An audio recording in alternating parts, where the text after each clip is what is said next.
like this. I'm going to reverse shrimp into him. So again, Mr. McMahon is on me. He's trying to get a side control. Shrimp into him real hard. He comes over, and I'm going to pull this arm in tight. And I can keep this elbow under my chin like this so I can't pull it back out. And then I turn sideways like this. And I create the arm lock. A fundamental wrestling turnover and a fundamental judo turnover is one where I grab his two elbows and I shove them and I pull them together. So Mr. McMahon, if you will, he's in the prone position. A lot of times a guy will either have fouled up his guard, or perhaps he's a wrestler or a judo guy or a sambo guy, and he'll get in like this, and you're about to be behind on points. You might need to make him tap. I'll tell you what, Mr. McMahon, can you point your head in the other direction? Okay, when that happens, what I'm going to do is I'm going to reach through here, and I'm going to grab on his elbow like so, and then I'm going to take my other hand and slide it underneath his neck and under his elbow. And now what I'm going to do is I'm going to pull his elbows as hard as I can into my chest, and I'm going to mow through them just like I was a bulldozer. See, keeping my chest as low as I can. I just bulldoze them over like so. Boom. And I could very well possibly end up in this type of position where I have his arm across his face, his arm across his chest, and I could do a cobra choke. It's a very, very tight hold down. Again, let's do it. Yeah, let's do it with you facing the camera. That'd be good. That way they can see what I'm doing and how I'm bulldozing you over. Okay. I'm here. I've attacked. I have control of his jacket. I reach in, boom. I grab this one. I grab this one, and then I'm going to spring forward and push. I keep my shoulder in his ribs like this, and I snake across his body like so until I have him locked down like this. That's a basic wrestling turnover. A clever move that I picked up while doing sambo is if you go and you can sometimes hit a double armbar from here. But I'm here, I push until I have his arms bound up here. I have his arms bound up here. Then I put this in my armpit and I turn out into case Gatami and I start to lock his arms up this way. Just like this. And you throw your chest forward.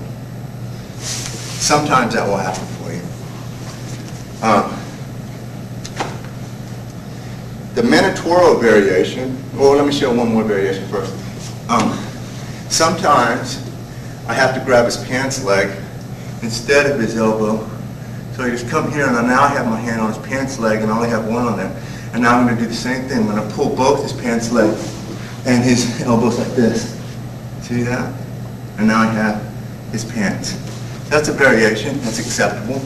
Do that again, please. Let's do it with my back towards the camera. Okay. Okay. So I'm here. I grab his elbow and his pants leg, and now I shove right through him. You okay? And I pull his pants leg up like so. And now you have a messed up shoulder. The Minotauro variation is like this. When he's down, he's going to put his right leg out to sprawl. So when I hit it, come here. So he puts his leg out to sprawl. But you don't have to give up on the position. What I'm going to do is I'm going to step up. So now my right foot is on the inside. And I'm just going to fall down onto my left shoulder and kick him up in the air, like so. And then come on top of him, like this. And come to four-cornered hold. Again. I'm on his side, and he's going to kick out his right leg. You go ahead and keep your head pointing towards the camera here. Yes, sir. So I'm here. He puts that leg out here, and what I'm going to do is I'm just going to drop onto my left shoulder and kick his foot up in the air. He's going to go over, and then I'm going to go into four-corner hold down like so. The reverse triangle, that's a Minotaur variation of that same wrestling turnover. The reverse triangle is so underestimated because everyone thinks that the sankaku is a judo technique, but I have used it many, many times before in jiu-jitsu, and the secret is that when they're going away from you, you have to control that wrist. So this is a British style of sankaku, which I'm going to show you guys, because I think this one is perhaps the only form of reverse triangle that works really well in jiu-jitsu. So he's on all fours, which is your messed up shoulder. Okay, let me be on the other side then. Okay. Okay. And what I'm going to do now is I'm going to reach up, I'm going to grab his wrist, and I pull it in to break him down. And then I'm going to start walking around. And when he does that, he's going to grab his belt. Just go ahead and grab your belt. And what I'm going to do is I'm going to come up, and he's going to also put that other hand out to keep himself from rolling over. So when he does that, I'm going to scoop it up like this. I'm going to fall backwards like this and pull. And he's going to roll over onto his side. Am I on camera? Then I reach over, I'm going to grab his wrist, and look how I'm using my other foot's heel behind his tricep. I grab his hand and I pull him in. And you might have to shake your leg like this to get it in more than once. Then I have a very, very good, powerful triangle, which I can sometimes make people tap just by squeezing my knees together. But not everyone can tap. Some people have a real strong and flexible upper body. So when that happens, this is an important arm bar. Look, I just come, I grab his wrist, and I'm going to keep his wrist close to my thigh, and I just pull it down. There's never any space until I get a cold arm bar. Again, I'm here. A lot of times he's finding he won't even think about his wrist, and I come right here and I push it down. If I could get this off, look, I have good control. Now I'll try to get it. Now I'm going to leave it loose so he can breathe. Now I want this arm bar. Okay, so look, what I do is I grab my own bicep and I put my wrist right there at the seam where he's grabbing his own belt, and I push it out like this, and that will get that loose. He's not going any place because I have it real tight, and I'm not doing it tight because I don't want Mr. McMahon to be able to breathe. Now I'm going to hit this arm lock. All I do is I put it down on the ground. He's usually happy to put it on the ground for me because he's thinking that he's getting it out of the way. And see how his elbow is bent here? And I grab my own wrist, and in a similar fashion to the leg lock, I'm going to lean out and puff my chest out and create a cold arm bar this way. Again, like this. Everyone see that? Okay. Another thing I could do from here is when I sit up on him, when I change my position, it's going to get tighter and tighter and tighter. And I'm not going to do it with 100% tightness. But I want to show you guys what the judo guys call sankaku pin. And the only reason I'm showing you this sankaku pin is because it's a very effective way to make someone tap sometimes. But all I'm going to do now is I'm going to start throwing my body weight over his body and start spinning on this one knee. And now I have him in a very, very tight hold down. He can't bite me. And let's change position. Let's start from the triangle. Yeah, right here. Okay, I'm like this, and then again, see I don't have it tight, like that, okay. Now watch, you can see my right knee, and I'm just going to roll up onto my right knee and create a very tight triangle hold down, and I can hold it for as long as I want to. Try to bite me, Mr. Man. You can't bite me, but look at this. If I'm doing submission grappling, there's all kinds of different locks I could do to his feet from here. See? It's easy for me to create an ankle lock. This is a devastating lock. Please be careful. This is something that we don't want to teach beginners. But look, I just grab his toes, and I'm doing a reverse toe hold. I can also just work my way into a leg bar from here. So this technique is very good for submission grappling.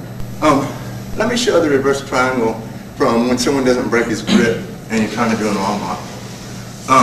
This is a combination of different techniques, and of course there's several ways to skin a cat, so I don't have to do this combination to get to this toe hold. But let me just show you same toe hold from the same technique. Say Mr. McMahon's in an arm lock position, so he's on his back, and he's a big, powerful guy, and I can't break his grip no matter what. I can't do anything here, so I might choose to go into the reverse triangle, and there's a reason why I'm at this position here. I'm going to go into the reverse triangle by stepping over his bicep. Right, and then I'm going to just keep his elbow close to my chest, and I'm going to pull it here and come back into the reverse triangle. Awesome, awesome, very clever technique. A lot of times he'll forget about this arm lock. Here, don't let go here. Keep that here. A lot of times you could still do the arm lock while he's holding in his own hands. And then all I'm doing is holding his elbow into my chest, and look, without letting go, I've still created the arm bar. Without him letting go, I've still made an arm bar. Now I'm going to go into the triangle, hold down, this sankaku hold down rather, like this. Now, the dangerous technique that I couldn't show because I was off camera.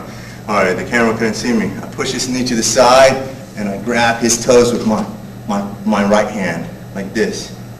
Oh, yes, this is very dangerous. And then his heel juts out like this. Now I'm going to grab my own wrist and start turning his ankle like that.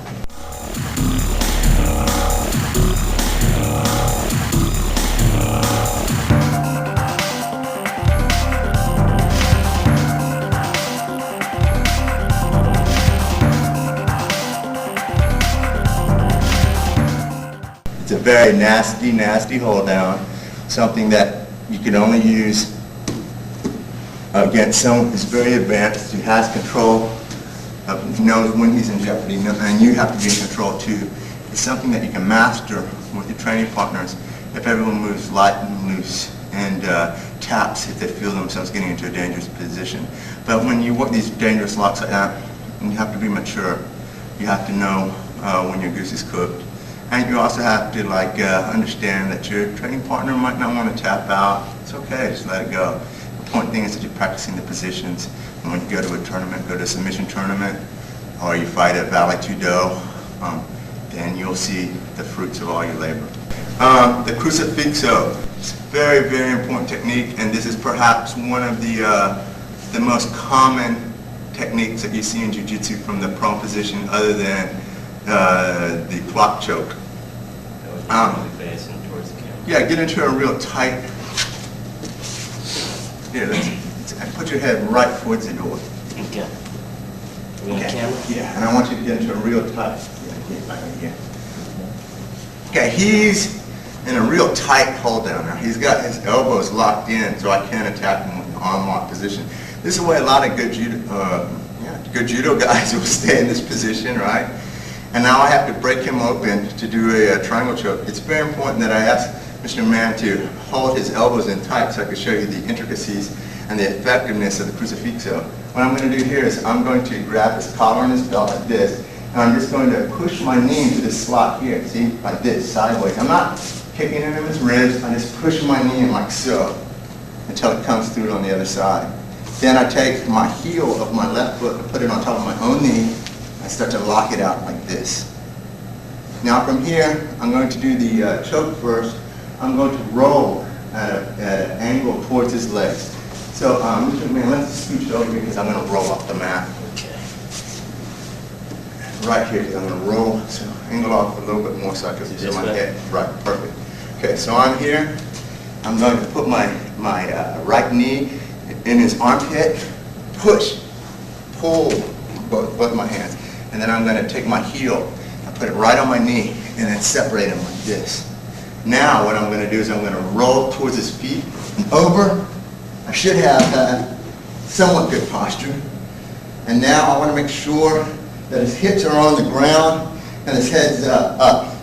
If he starts to bring his hips up into the air, which is a common defense, then what I want to do is I want to scoop my hips out like that. So we'll bring his hips up and I'll scoop my hips up like that.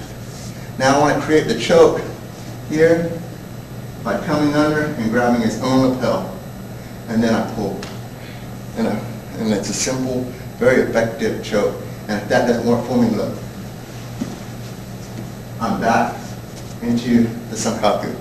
And you're facing away from the camera.